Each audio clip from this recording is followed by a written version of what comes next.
అవనికి వెలుగులు పంచే ఆదిత్యుడు అంధకారంలో వదిలేశాడు. కడుపు కోతగా భావించి కన్న తల్లి అనాథగా వదిలేసింది.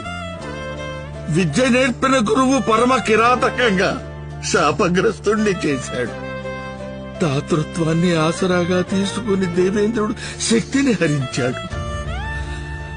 ఓర్మికి ప్రతీకగా పరిడవిల్లే భూమాత సైతం ఆగ్రహించింది.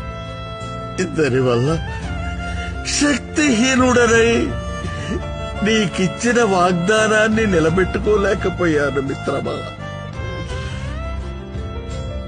మిత్రమా, నీ దయ ముందు నా జీవితం ఎంత?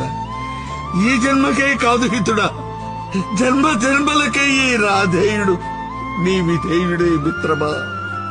అంగరాజ్యాన్ని ఎరగా వేసి అఖండమైన రాజ్యభ్రాంతిని కలిగించి నీ ప్రాణాలను పణంగా పెట్టి నీకు తెలియని జూదాన్ని నీతోనే ఆడాను.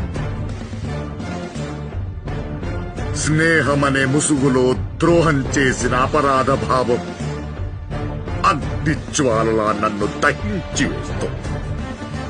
క్షమించవలసింది నేను కాదు, నువ్వు రాధేయ, నువ్వు.